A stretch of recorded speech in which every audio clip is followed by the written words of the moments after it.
but I was asked not to do it, and I thought that was a reasonable ask. But now I'm going to do it. I'm going to do it very soon. There's a lot of interest in it. One of the things that there's a lot of interest in the people coming from space. Yes. And I know you're interested. in that. Oh, very too. interested in that. How much did they tell you about that? A lot. Really? Yeah. What did they tell you? How much can you tell? So how's that work? Is it like super I think top I secret? Can tell, Tell me. Well, based on Hunter Biden, I can say whatever the hell I want, right? But no.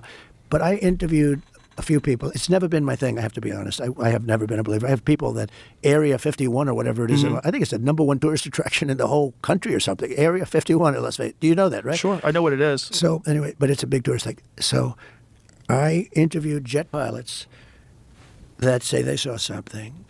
If you saw them, you'd love to have them as I've had a couple in here. Commander David Fravor, I had him in, who had that sighting in 2004. Very, very compelling with video evidence, radar evidence. Ryan Graves. I don't believe his name, but I interviewed jet pilots that were solid people. Perfect. I mean, great pilots, great everything. And they said, we saw things, sir, that were very strange. Like a round ball, but it wasn't a comet or a meteor. It was something.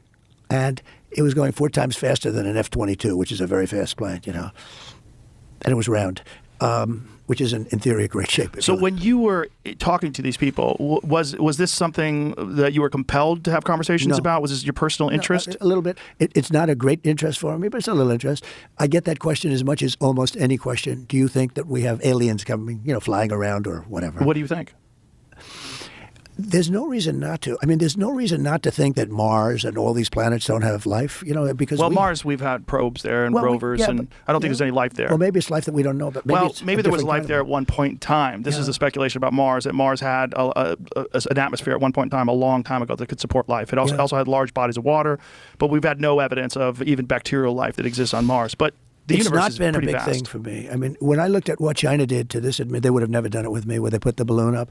And a lot of people thought for a little while that was one of these things. So, well, that's a lot of the speculation too, that some of these drones that hover over battleships, that these are Chinese drones, and that they're not UFOs. They could be also. There's some super sophisticated. But I did interview, let's say 3 or 4 guys and without tremendous interest, if you had them, as I said, you'd love to have them as your children. Solid, beautiful people. They said, sir, there's something there.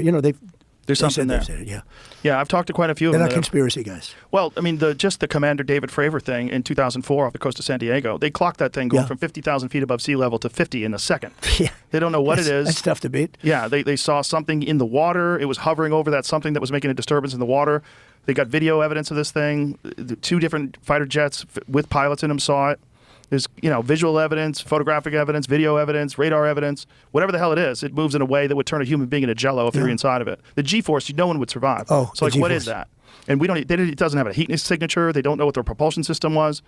But when you fly in some of these jets, these pilots have to be in great shape. Oh yeah, I flew with the Blue Angels once. Yeah, I got to fly. I guess it's an FA-18. And those are older machines. And they're crazy. When you fly in some of these things, oh my God, it's amazing. Yeah, but I can imagine. You got to be special. But these things.